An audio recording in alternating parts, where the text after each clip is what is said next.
What's up, guys? It's your boy Matthew. This is Practice Squadron. I'm here with my boy Jonathan, the day one dude.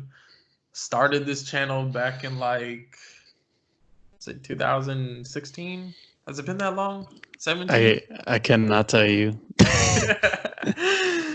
Nah, but the second podcast. So we're venturing out into this podcast world, talking about NBA trade deadlines, all the trades that happened, minus the Clint Capella trade that I talked about on the previous podcast. So check that out.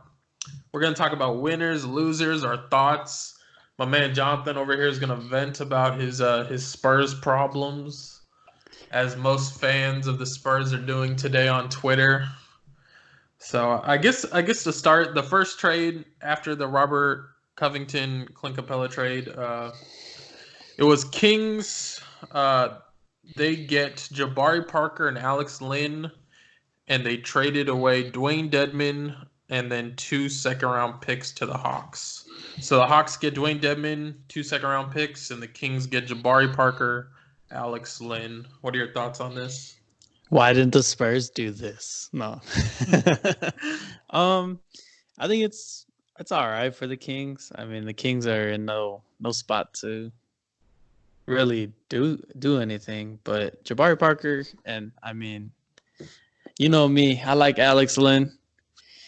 Honestly, yeah, this is probably a trade that the Spurs could have done, and I promise you, I'm not gonna do this with every trade.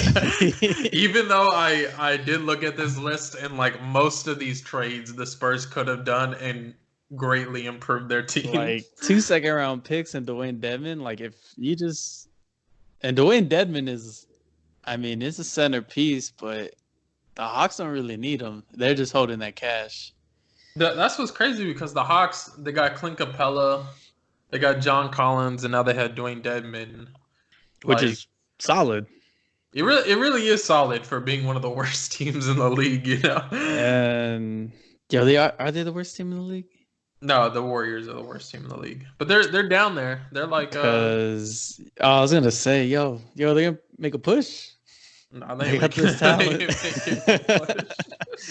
Nah, I mean, you know me, I mean, Dwayne Dedmon, he played for the Spurs, and I liked him when he was with us. I wish we signed him before he went to the Hawks, and then he went to the Hawks, and then after that went to the Kings. But yeah, this was just the Hawks have that space, so they took Dwayne Dedmon, and the Kings getting Jabari Parker and Alex Len is pretty solid, especially since I really like Jabari Parker on this team. I feel like he was a dude who came in with high expectations, you know, because he was the second pick after Andrew Wiggins, I want to say, and hasn't really lived up to that hype. I think he had a few good stints before Giannis broke out in Milwaukee, but the Kings are also that team that, you know, is not gonna go very far this season. They're not gonna make the playoffs, and I think it's they. I don't know his contract. I want to say he's like a free agent this summer, Jabari Parker. But I think it is like a low-risk move for them, just because it's 2 second-round picks from this year. And then, it's 1 pick from this year, 1 pick from next year. I mean, let's be real. The Kings are not picking anyone worthy with those 2 picks, even if they're like 31 or 32. No, I agree. All right, next trade. This one is actually pretty intriguing, because I feel like whenever I talk about trades, this is the things that I want. You know, when I talk about the Spurs trading people. Okay, so this is a trade between the Warriors and the 76ers. The 76ers get Alec Burks and Glenn Robinson, and the Warriors get 3 second-round picks. So, yo, is there something in this league that we don't know about second-round picks? You know, it's a weird thing, because really, I think the appeal of second-round picks is, you know, they're both worth a lot and a whole lot of nothing on the same time. Because if you get that second-round pick, probably in the 31 to like 35 range, I consider just that another first-round pick. Would you agree? Because I mean, those are really first round talents that just didn't get selected yet. Yeah. So I think that's what people want. But then if you have a pick that's like towards the end of the draft, they're literally trading those for washing I mean, but machines and like the $50 70s. gift cards and Yeah. They're so like, here's the second round picks teams though. These are the teams that they're getting the second round picks from. So this year they get a second round pick from the Mavericks, right? good Which team. is a good team. Next year in 2021 they get a pick from the Nuggets. Good team and have potential to be a great team next year. In 2022 they get a pick from the Raptors. That one's up in the air. But then again, I still don't even believe the Raptors, but they show me every day that I'm wrong. I think more importantly it's less about the draft right here and more about like I think you can flip like these 3 picks like in the future for like a player, right? Not a good for player, sure. but like They'll be like, hey, we want Willie Cauley-Stein. We got the second round pick. Yeah, I could probably name like half the players on the Spurs that I would trade for like 3 second round picks, Like it is a valuable thing, I think. And I think that's something that usually doesn't happen just because usually it's player for player trades, and now it's just like 3 second round picks for 2 dudes. Yeah. I mean, the thing, man, I really do not want to just go into a Spurs rant, but no, we'll get into it after all the trades. So the next one, this one changed a lot from the initial report, I thought. So this is the Heat Grizzlies trade. Mostly the one people were talking about all day yesterday, but when I woke up today, the trade changed. So it's Andre Iguodala, Jay Crowder, and Solomon Hill to the Heat in exchange for Justice Winslow, Dion Waiters, and James Johnson. What are your thoughts here? I mean, really good for the Heat. They get a small forward Iguodala, and we can finally see him play. And even if not even regarding Iguodala, Jay Crowder, that's a really good pickup that I feel like it's underrated. And Solomon Hill, he's kind of a shooter, but he's eh. But for the Grizzlies getting Justice Winslow, I mean, going back to the Spurs, I thought if we were gonna trade, like Justice Winslow was, because there was the rumors of the Spurs and the Heat, and I looked at the Heat team and was like, who would the Spurs even get, and who's even available? But Justice Winslow was going to be that one. Mm-hmm. But I mean, with the Grizzlies, they definitely got talent, and they could wait on Justice Winslow. And Dion Waiters he's just a fill-in because he's not playing with the Heat. No, he barely just started playing like maybe a week and a half ago because he had all those. This is what, and now I'm looking at it now, and I think this trade is super even because really I think this trade goes down to Justice Winslow and James Johnson for Jay Crowder and Solomon Hill, which I think is pretty good for both teams because at the end of the day, like the Grizzlies didn't want Andre Iguodala and the Heat really didn't want Dion Waiters, so they were just like, let's just swap them. The Heat, I feel like they're going back to their old ways. Do you remember like a couple of years ago, it was just filled with like forwards, like wings? Yeah. And they literally just got 3 dudes who I'm going to say are like very similar in play style. All 3, Andre Iguodala, Jay Crowder, and Solomon Hill, I would say are all 3 and D players. Yeah. So they're just going back. But I think for the Grizzlies, they do get pieces that they do want in Justice Winslow for the future. Dion Waiters, I think he can actually come off the bench. Not that this Grizzlies team is like increasingly good. I think they're good, but I think that they're top heavy in the sense that their starting lineup basically carries their team. So having him and James Johnson, who I do like James Johnson on the bench, is pretty good. I don't know why, but I mean it's probably just a splash of like, was it Derek Jones? Yeah. Derek Jones Jr. Like if they threw him in there, it's probably be like a splash, more splash. That dude is gonna be a dunk champion, bro. They can't trade a dunk champion. You're not lying. What's also good about this trade though is the Heat getting Iguodala and Crowder with the veteran leadership alongside with having Jimmy Butler. That's something pretty good. I can tell you that this Heat team is going to be super fun to play as on 2K like tomorrow. I mean, they already were. And there's Dion Waiters on that team, so. Okay, so the next one, this is a whole lot of nothing just because I don't even know who this player is. The Hawks get Derek Walton Jr. from the Clippers for cash. They don't even say how much cash. It's just cash. $2. You know what's weird? I don't even understand how the cash thing works. Like I don't think that goes into the salary cap. So does the team just get cash straight up? Like, is that a bonus for people, or does the owner just does he pocket most of that? I think they just give him like a prepaid Visa card, and they're like, "Here you go. Sorry, I missed your birthday, but here's some cash." That's what I find is crazy. Yeah, I'm looking at his minutes, and he really hasn't played, so it's a stash grab right there. Yeah, I mean, basically, and I was gonna get into this later too. The Clippers, I think they needed to make this move, one, for the trade, the later trade that they did today that we'll talk about, but also that they want to go into the buyout season with two open spots, just because they think that there are players that they can get. So trading this dude for cash is really nothing, just because.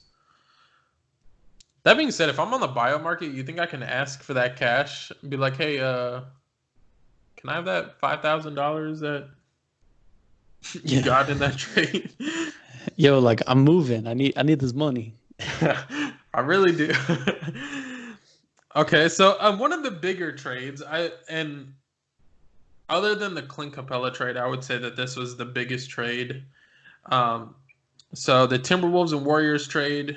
The Timberwolves get D'Angelo Russell, Jacob Evans, and Omri Spellman. The Warriors get Andrew Wiggins, protected first-round pick, and a second-round pick. What are your thoughts? So this is one of two trades that happened today that regarded a first-round draft pick, because, NBA is all about hot second-round picks.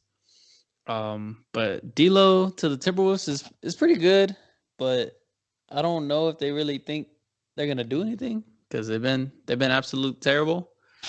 But sell jerseys with D'Lo, and then Spellman is actually a really good pickup. I don't really know much about Jacob Evans, but just those two alone, I think that's a pretty good pick. And Warriors first round pick in 2021. That's next year, so the Warriors should be protected. Good. So yeah, they'll probably. I mean, they might not even get that pick, just because you know how awful the Timberwolves are.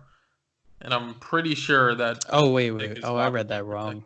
Yeah. I'm dumb. I thought the Warriors traded a first round. I was like, dang, they really did that for They're getting the first round pick. Okay. Oh, well then, that changes everything. Does it, though? I mean, they just traded for D'Lo, and they're just trying to get rid of Wiggins. So, and hopefully Wiggins on the Warriors is going to be good for him. This year, you're really not going to see it. But next year, when he's behind Steph and Clay, and he's at third option, maybe even fourth option, but I doubt Draymond Green's getting this third option. But do you think a lot of Warriors fans bought D'Angelo Russell jerseys? So I only know one Warriors fan, and he wasn't really on board with D'Lo. So I'm gonna say that they really weren't. They kind of knew that they were gonna ship him out, because it just wouldn't make sense whenever Clay came back to keep him. No, I agree. I think because last night there was a lot of, what's his name? Karl Anthony Towns actually said publicly that he was mad at the organization about the direction that they're going. So I think for them, this is more about, what's his name? Karl Anthony Towns being their main focal point, and this is to appease him. Oh, we're giving you one of your best friends. Stay with us. We'll try to be competitive. Next year it's gonna be Booker. Booker's gonna go to the Timberwolves. Yeah, that'd be pretty crazy, and I can actually see that happening. I think Andrew Wiggins just didn't. I mean, his time was was ticking. You know, they built that one super team 2 years ago, and then after Jimmy Butler left, they were awful. Yeah. So. Jimmy Butler really got to Andrew Wiggins. You're soft.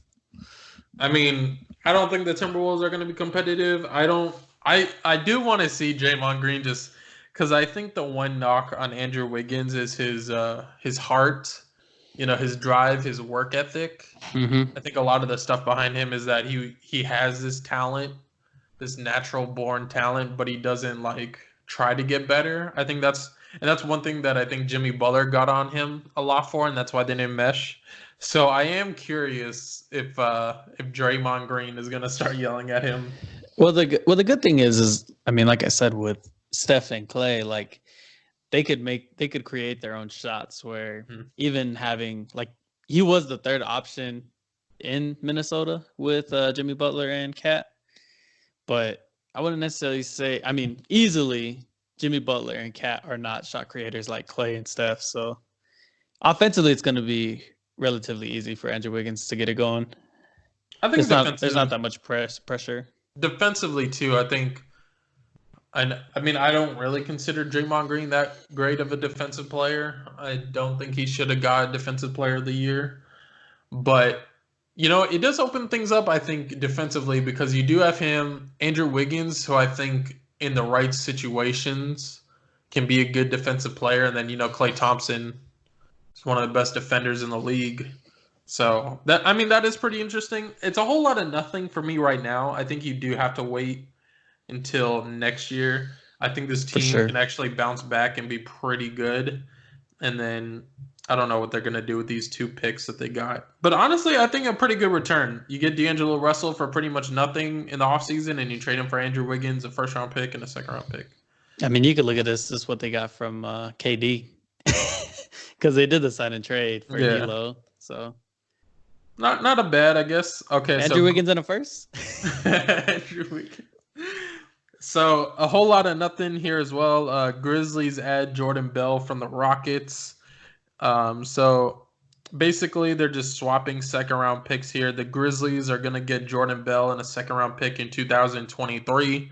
So any picks involved in the Rockets, are going to be super down the line just because they keep trading away all their picks for players like Russell Westbrook. They traded their pick in the for the Clint Capella trade and just all those. I think they traded 2 picks for Russell Westbrook.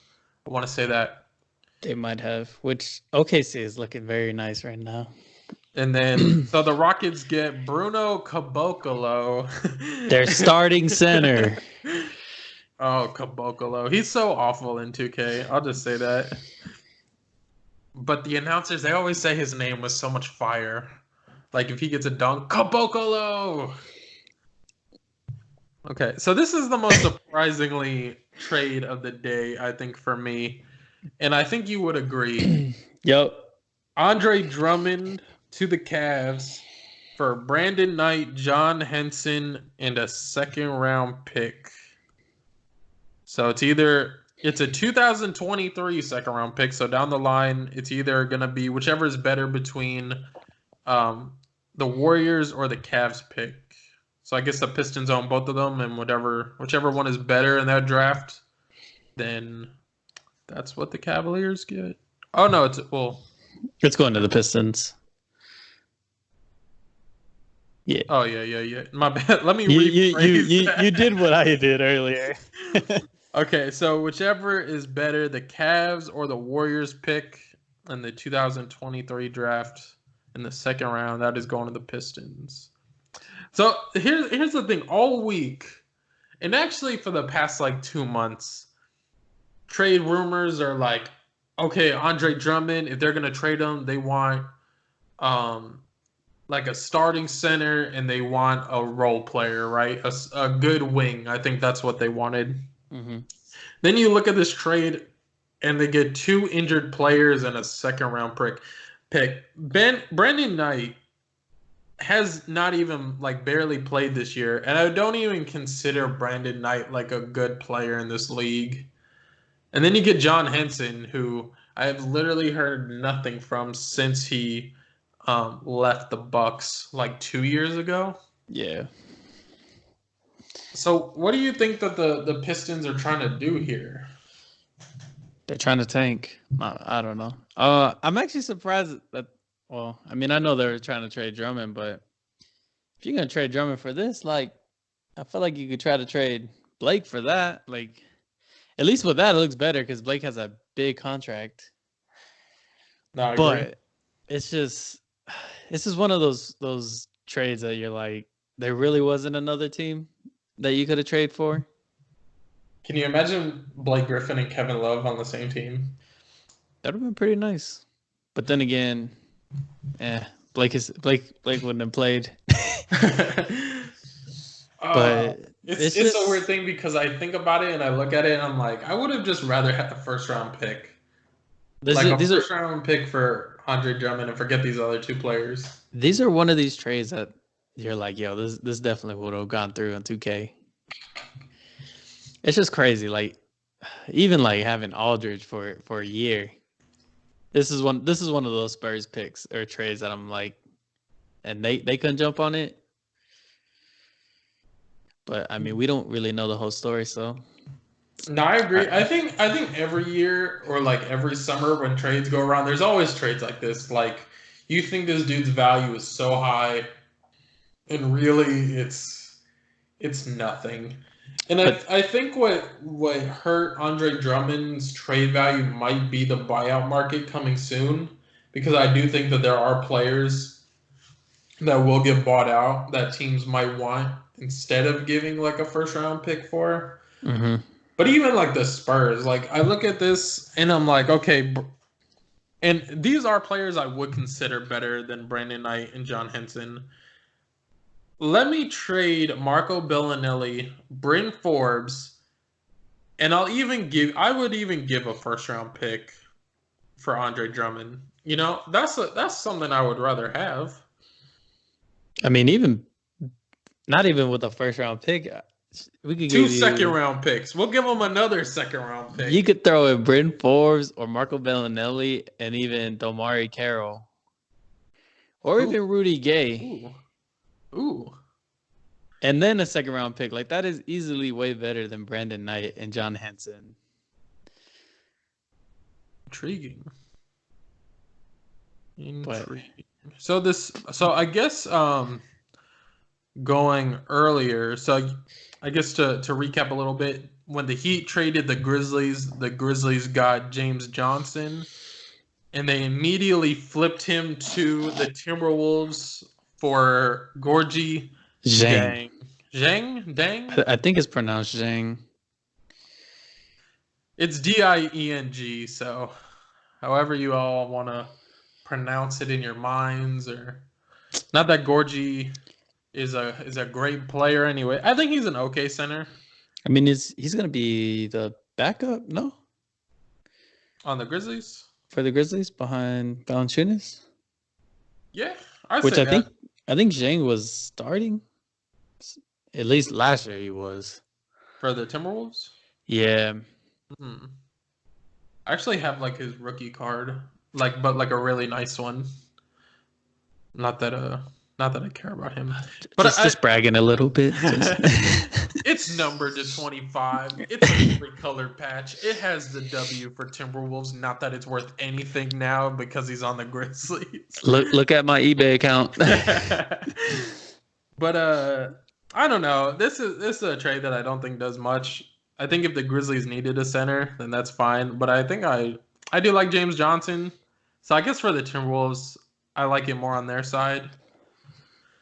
And then the Wizards, didn't they? I feel like they also just got Shabazz Napier literally 2 days ago. Did they not, in the Clint Capella trade? The Nuggets? Shabazz Napier. Yeah. The Nuggets got Napier, and then I'm guessing they flipped them for Jordan McRae. What are your thoughts on that? I feel like Shabazz is just a bigger name, or is that just me? I mean, yeah, it's probably just you. These are just like you. We've talked about it before that we thought this trade deadline was just going to be like, hey, this is my trash. That's your trash. It's not working for us. So let's just switch. I'm curious if this is like And a salary thing. I mean, it might be. Napier is probably making more money than Jordan McRae. I could imagine he's on like a rookie contract where Napier's been in for a little longer. Yeah. And it's not much, but it's just. I'm assuming he's a shooter because the Wizards were like a top 5 offensive team this year. Yeah, let me look it up real quick. I'll move on while you're looking it up.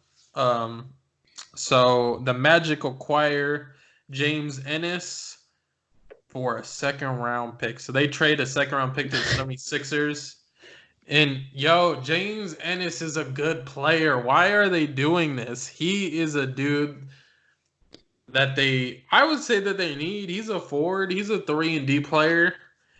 And it also hurts because you're telling me there are not teams around the league. I mean, probably not the Heat just because they made like a trade earlier in the day for 3 forwards. But James Ennis, I think, is on that same level as Jay Crowder. Maybe like I'd say the same level. And for only a second-round pick, I mean, that's just something I would just jump on. Yeah, that's easy. Oh, going off of Jordan McRae, this dude's actually been putting in work this year. I bet. This year he's averaging 12 points, 4 rebounds, and 3 assists. So what's his 3-point shooting? His 3-point, let me see. All right. Just don't populate right now, huh? It should just be on the stats. Yeah, I mean, I was just looking on the Googs. Oh, but let me always see. Go on the score, even though we're on the score right now. This isn't product placement for them. I just really like that app. That being said, Score, if you're listening, they had this really cool feature like maybe 3 years ago where you got to compare players, like compare their stats, and you could do it on football, basketball, and now you can't do that. And there are definitely times that I want to compare players. His 3-point percentage is 37. Oh, dang. And he's a shooting guard, so I guess that's the difference. They just were like, yo, we don't need Shabazz Napier. Give me that 3-and-D. Because I think, if I'm not mistaken, it's Morris that comes off the bench as point guard, right, for the Nuggets? Yeah. So, I think it was like it was Beasley. Yeah. And then, okay, so last trade of the day.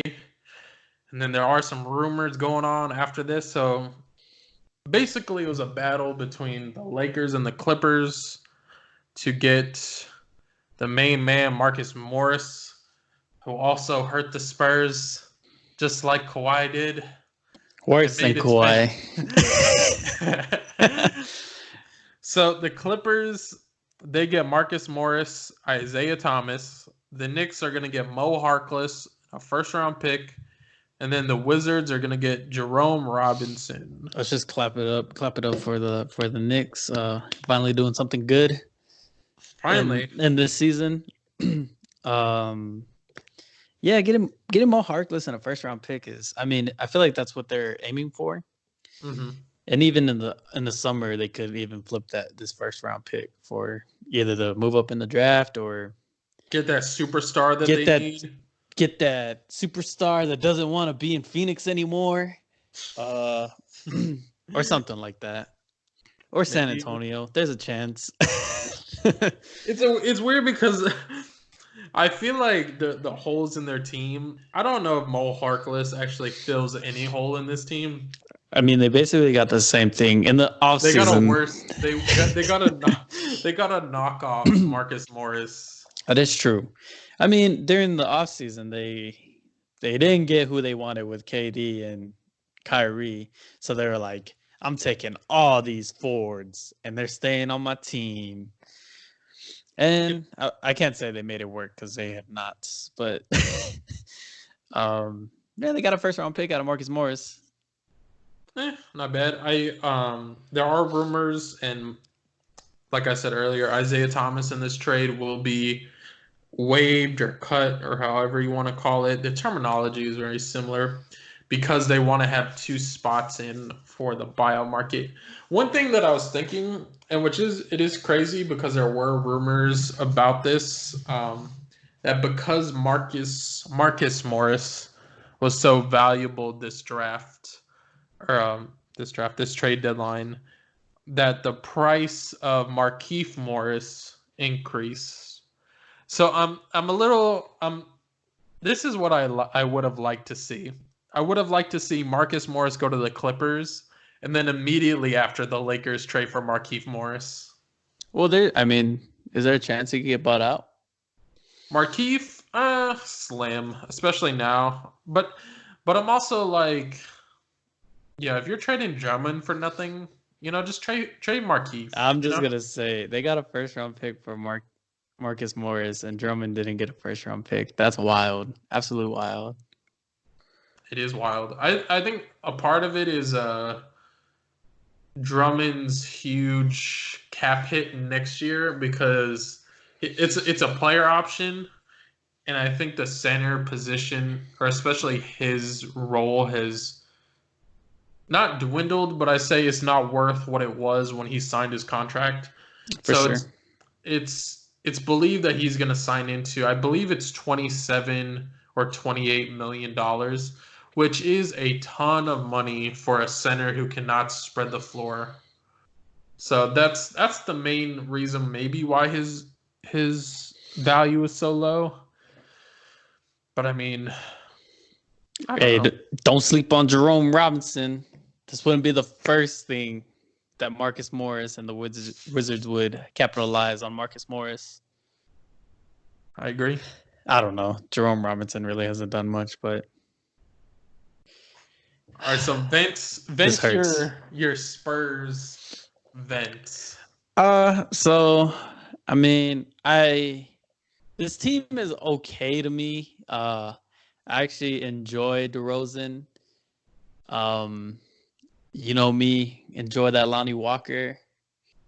Just people I don't enjoy is LaMarcus Aldridge at times, because I'd be lying to tell you if I didn't. I just absolutely hated him, because there's some games he just goes off, and it's pretty fun to watch. But what annoys me about this team is the inconsistency, and I don't know if that's players or coaching, but even being 2 spots away from the 8 seed and just not seeing this team even attempting, it's pretty disgusting, because it's showing me that they're content with what they are right now. And it's not even that we needed players. I would have been okay if shipping out Marco Bellinelli for a pick and letting Keldon Johnson play more, or even Lonnie Walker, and maybe even DeMar Carroll, because we pay him $7 million to do nothing. I know a lot of people would be listening. They would get paid $7 million to do nothing. I know I would. I agree. But it's crazy because when I went to the Utah game, and I knew he wasn't playing, but I didn't even know that he didn't suit up, and he's just over there in a green suit. Hey, that being said, he got some style. he got some style, but it's pretty sad, and it's as a Spurs fan during these trade deadlines, we usually don't do anything, but when we do that, our team is pretty much set. Mm-hmm. It's been minus last year and this year. As a Spurs fan, I've always looked at us as top 4, and I have been looked at crazy because there's the Rockets back in the day. Well, not back in the day; they're good now, but they're not top 4. Mm-hmm. But You're there's always those. Keem, or are you talking about that Tracy McGrady? No. I'm talking back in the day, like with Chris Paul and like James Harden, like 2 years ago. like 2 years ago. Hey, they're not good now, okay? But I'm just saying, we competed with the best. No matter 2 years ago, we could play the Warriors with Steph and Clay and KD, and we were balling. Even the year we didn't have Kawhi, we were still competing. So that's why us Spurs fans, we got this false hope that Kawhi didn't come back. When he comes back, we're gonna be even greater. and then he decided not to. DeRozan comes, and we're like, well, we were good without DeRozan or even Kawhi. Without another superstar, we get this other superstar. We should be top tier level, but it just doesn't work like that. And now, I mean, yeah, I don't even know if we're gonna make the playoffs, and it's the whole 22 years without All-Star in the All-Star game.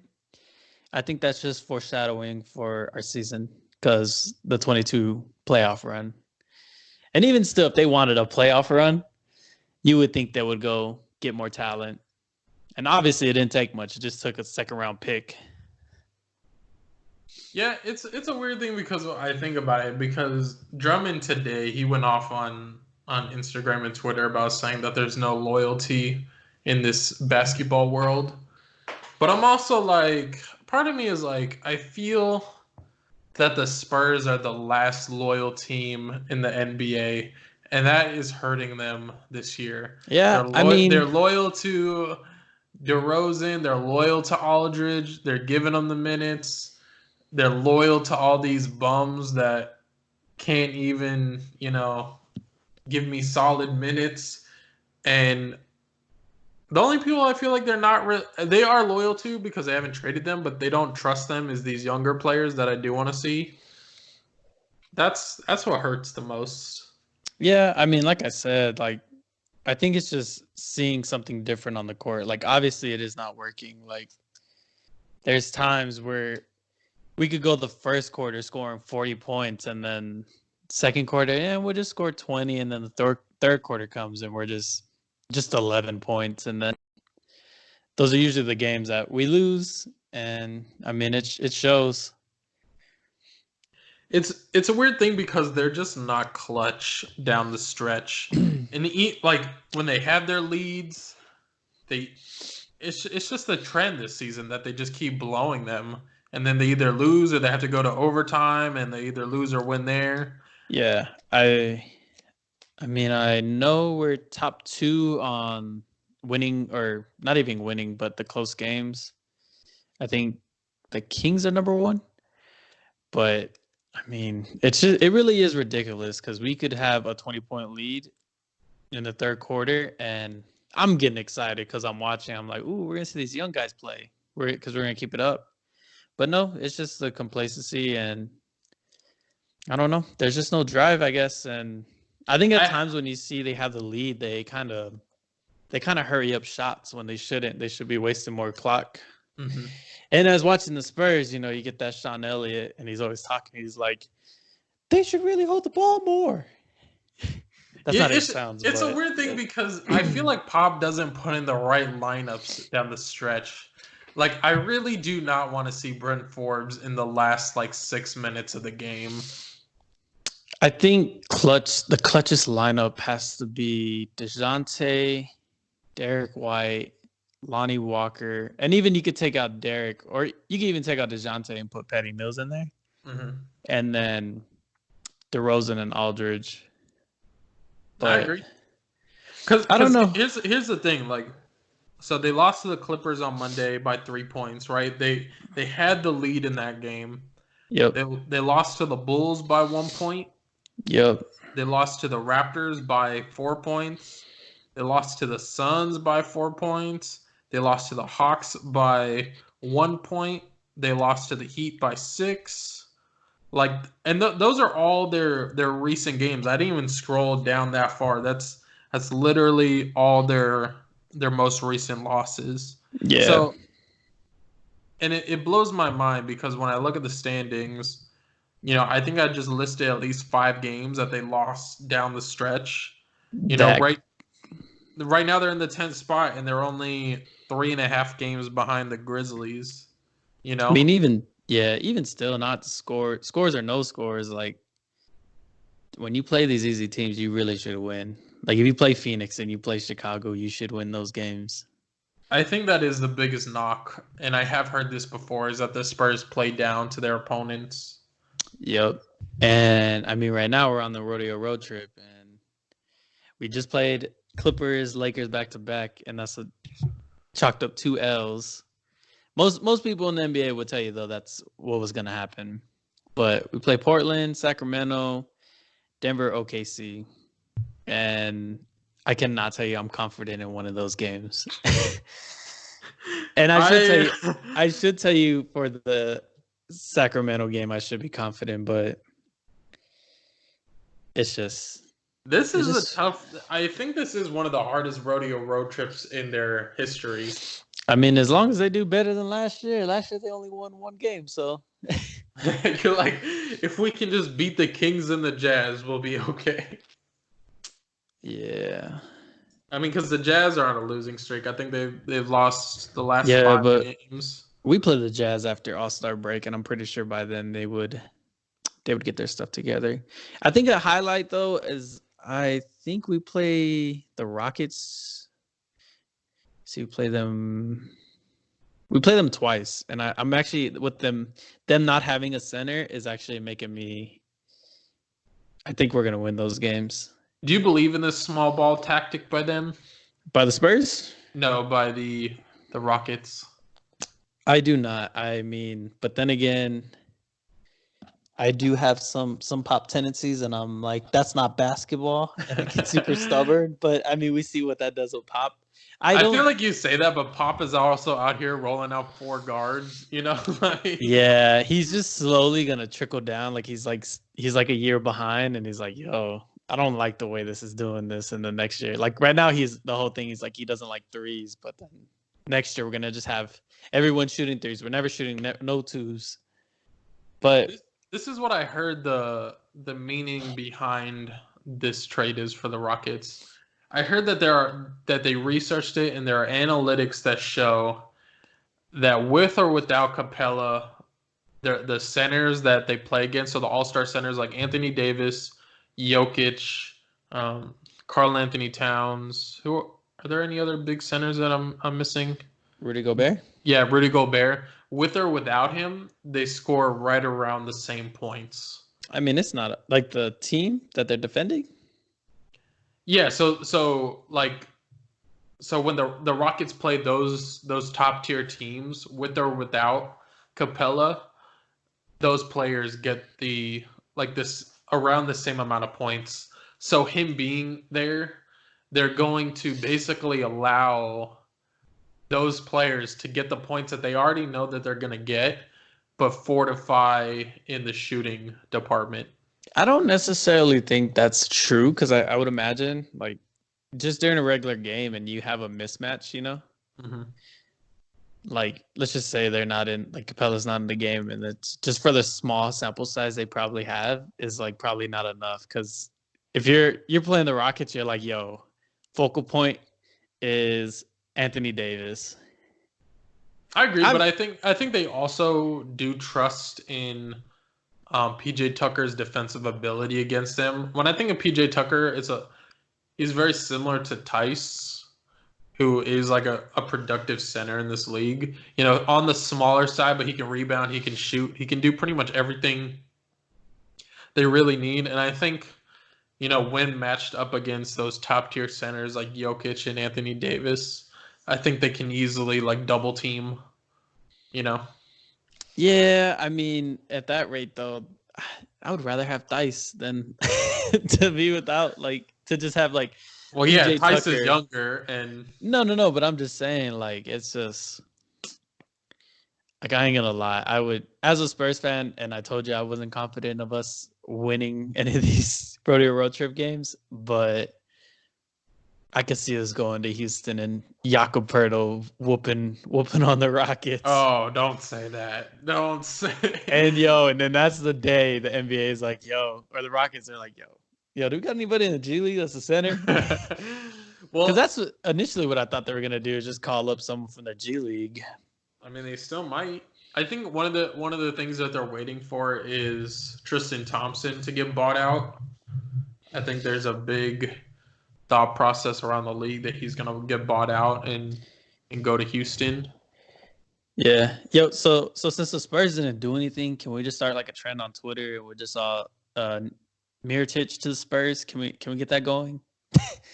We really can, because this dude is balling Bro, he is balling over there. When's the Overseas. last time you checked him out? I want to say I checked him out 2 days ago. Okay, That being because said, I only read the headline that he's balling overseas. So I was like, I haven't checked him out, and you're saying this, and I'm like, yo, this dude's like in a wheelchair, like hurt himself, like. Where it's like, get him to the Spurs. Let me try to pull up his stats real quick. Yeah. I mean, but I think the good thing though, like if I was a Grizzlies fan, I would have been happy because they already got that 8 spot and they're showing that they're trying. Okay, so here's some recent stats from him as early as yesterday. And I don't know anything about this league, but he's in the Spanish basketball league. So he scored 26 points yesterday on 8 of 12 shooting, 3 for 6 on 3-point. On the 30th of January, he got 15. On the 23rd, he got 25, 12, 22, 14, 17. And not that it's a weird thing because this league I think is considered one of the better ones in the world. I think it's NBA, and then it has to be either Spain or China is the second one, I would say. Australia, I think, is on the come up. But when I look at these numbers, I think he was getting right around the same amount in the NBA. And you know how the Spurs do love their European players. Mm-hmm. I think it's just buy him out. Just buy him out and of his contract over there and send him back. Yo, I'm looking at the standings, and the Hawks potentially could do something. I mean, I feel like it's not early in the season, obviously. Like we're in the second half, but I think they're only like 5 games back. No, they're 9 games behind. Oh, dang! Never mind. All right, they're 5 games back from the Chicago Bulls. Okay, that's where they're shooting for, and they got the talent for that. Are they though? I feel like if you're this behind, I'm not saying tank because I don't encourage tanking, but just give the fans what they want. Give them Trae Young 50 points a game, still losing. Give them these younger players, and that's another thing. Like as a Spurs fan, right? Say we're like 3 weeks from the end of the regular season.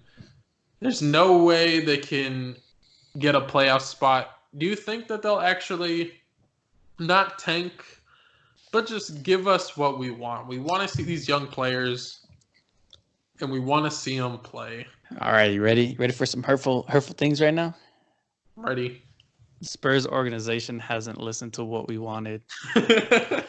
We wanted Fiesta jerseys first. We didn't get those. We wanted them to make a trade. They didn't do that. I know. I don't even know what else we want, but we want to see our young guys play. We still haven't got that. We want 3 wishes, okay, Pop? Yo, like I promise you, Luka Cabal.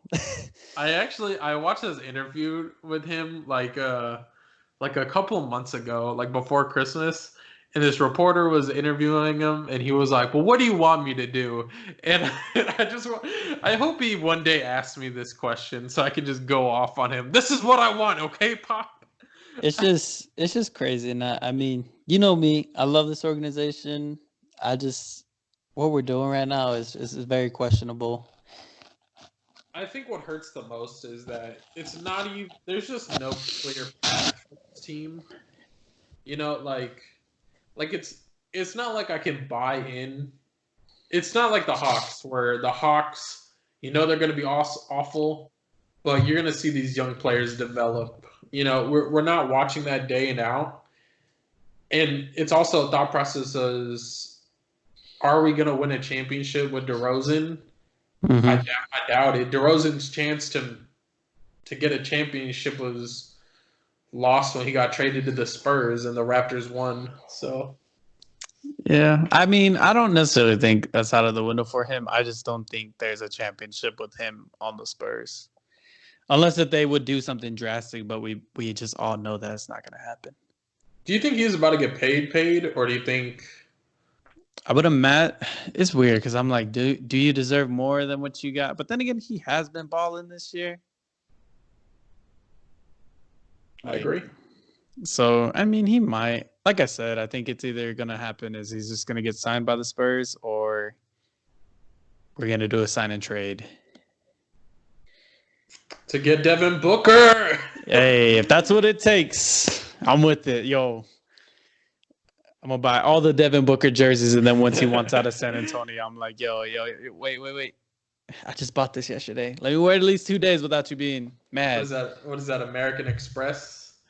I think if it's within the season, you get a new jersey. Oh, it's only within the season? That kind of sucks. Well, I think you have a year. Can you just pay more for be like, yo, can I get like a little bit more shirts? Like, are we gonna start getting like those random phone calls, or someone's like, yo, your jersey insurance is running out. You want to renew it? I actually want to do a video on this for the channel. So actually, this is a plug and play. So follow Practice Squadron on YouTube and Twitter and Instagram and all that other fun stuff. But I want to do a video where I buy a jersey of a dude that I think is going to get traded. Yo. And then have them... Because I don't know if you get to keep the jersey. Because I haven't... Like, do you get to keep the old jersey and they just send you a new one? Or do you have to mail that in and then... I wonder if it's one of those, like, they donated it to charity. Because that'd be nice, you know? Or do you think it's like McDonald's when they make you, like, the wrong burger and they're just like, keep it? Yo, we honestly, now I'm thinking we should do that. And we could it would be like a wager. You're like, yo, I bet you this player is gonna get traded. I feel like that could be pretty cool, but I'm also gonna be mad if I spend $100 on and you have to why did you get traded? I have to you would be the first person to complain that a jersey you bought the dude didn't get traded. Caboclo, you were supposed to get traded again. I have so many questions based on this promotion because you get to choose what jersey, you know, because I'm not saying that all jerseys are the same or different, but some are better than others. Maybe they do it off of the home, like the home, or what is it? What do they call it? The statement jersey, the city jersey, and the association. That's what it's called. Maybe they just go off of that. But I would imagine the jerseys all cost the same, so they should just let you do whatever. But guess we got to find out next season. Devin Booker, here he comes to the Spurs.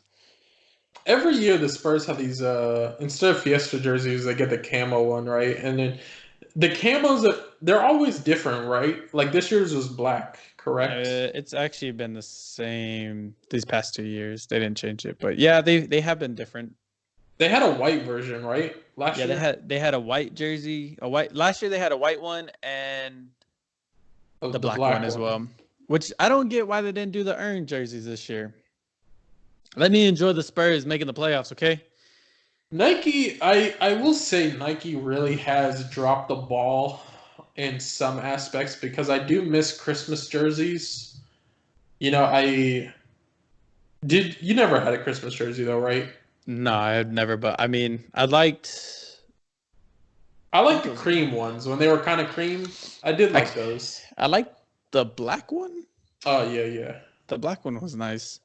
Yo, but there's like so much like opportunity they could do. Like even, I mean, Easter would be kind of goofy. It would look weird, but like Martin Luther King, like they could definitely do jerseys. Well, they did them in the G League. You saw it, right? The Austin Spurs did those. I saw that, but like even still, like what if they would just the jerseys they just did like the collars and they had like some cool pattern. Do you think that there's just more flexibility in the G League? Like, do you remember a couple years ago or a few years ago when they did like the Nickelodeon ones? Mm-hmm.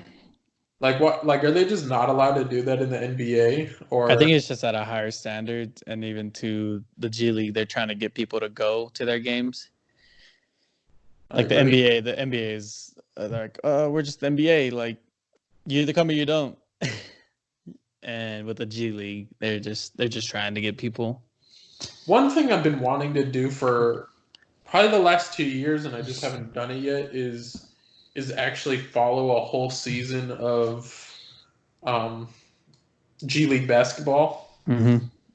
Because there are a lot of good players in that league, and by good players I mean the rookies. And then there are dudes that I have no idea who they are, and who will probably never play in the NBA. Just like Andre Ingram on the Lakers a few years ago, dude was like 41 years old, or like a something accountant on the side, and I play for the Austin Spurs. Right. But I have been to Summer League, and I would say it's about the same. It's a lot of G League players and a lot of rookies, and I did enjoy that. And especially being a Spurs fan now, and knowing that all your dudes are really on the Austin Spurs, and that's true about like the Celtics too. My other team, like Taco Fall is on the main Red Claws, Tremont Waters, Romeo Langford, all those dudes are on their G League team, and I'm like, should I just follow it? But I think it would be slightly easier for me if it was like, how WNBA isn't really around like NBA season. It's like during the summer and stuff like that. Mm-hmm. I feel like I'd be more interested in watching it then, opposed to. It's actually, I don't even know how to watch them. Like, don't they do it on Facebook or? Yeah, it's on Facebook Watch, and then I think a few games are on ESPN Plus. Because I've seen a couple. There's one time I had time and I saw on Fox Sports they were showing the Austin Spurs, so I was like, "Ooh, let me watch." And then I was watching it for a little bit, and I was like, "And Is it boring?" I mean, it's a little boring, but then again, I was in a car when I was watching this, so I was getting a little nauseous. So I was like, "Yeah, let me just stop this." I think when I envision it, I feel like it should be better than college basketball, just because these are players that like were in college already. But I know that for most of them, they're not like the top tier college players. I mean, that being said, like if the Spurs keep going down, like it's just weird with them. Like, tell you they're just too inconsistent. Because then I'd be like, if they lost like 12 straight, like the Timberwolves, I'd be like, yeah, I'm just watching the Austin Spurs, and that's it. Do you think the national championship team for like a college basketball could beat G League teams? I don't want to say yeah to that because it could be a little disrespectful. But I think there are teams in the past, like especially like the Karl Anthony Towns Wildcats. Like at that point of the time, I would say that they could beat G League teams, because there were. I mean, who was on that team? Devin Booker was on that team, right? It was Devin Booker, Karl Anthony Towns, Willie Cauley-Stein, Scalabissiere was on that team. Two of those are. I mean, Devin Booker's never been an All-Star, but I'd say two of those are All-Star potential players, and. Yeah, I mean, it's hard to say. I feel like that's what we always say about like winning the national championship in football. And could you beat the worst team in the NFL? It's probably not true. It's just hard because like there's that Villanova team that won, and I think how many people are in the league from that team? A handful, maybe like 5. I think there's like Brunson. Brunson's on that team, right? Yeah. Villanova. What year was that? I mean, they won recently, 2018. It was the one in San Antonio, right? Is that they won? Yes. Let's look real quick. Did they win the? Maybe I should just look up NCAA basketball champions. The last ones. So we're really doing this on the fly, aren't we? Really are. It's literally 60 minutes in, and we're like, all right, let's scrounge for some I mean, some this is content. all like off the wall stuff. Like I feel like we did what we planned to do, and now it's just. I think we should end this, but I also am curious of this one minuscule, minute, interesting topic. On the Spurs though, we find just real quick on a little back to the rant. The first year we get like a Kentucky player, we barely play him, and when I mean barely, and that makes me sad. Okay, so they did win in 2018. So okay, so we're here. Can I click on this? Sometimes I just want to get to the point, Just let me click on to the roster. Yeah, that's what I'm. 2018 Villanova basketball roster. Okay. So,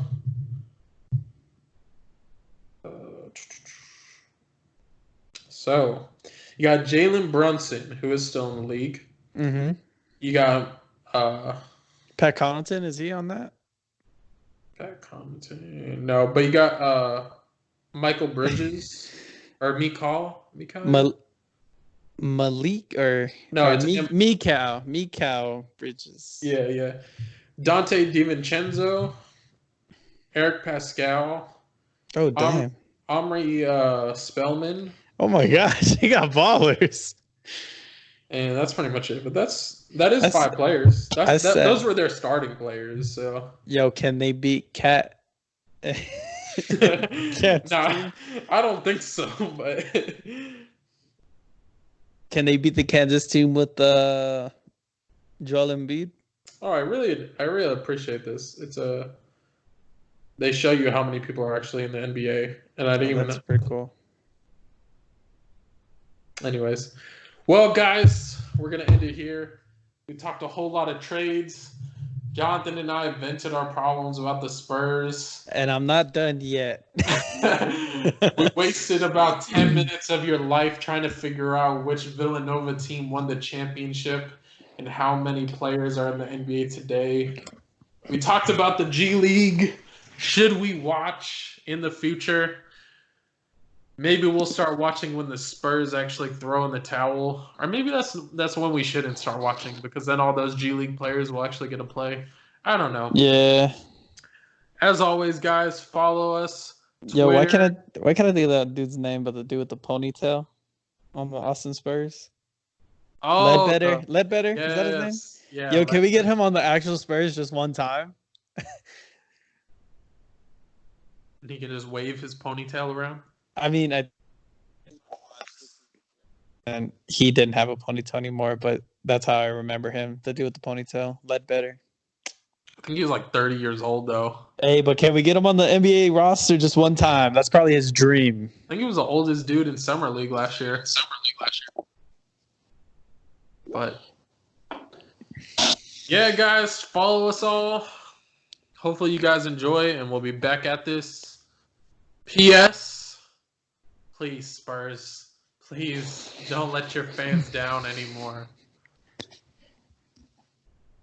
Yeah.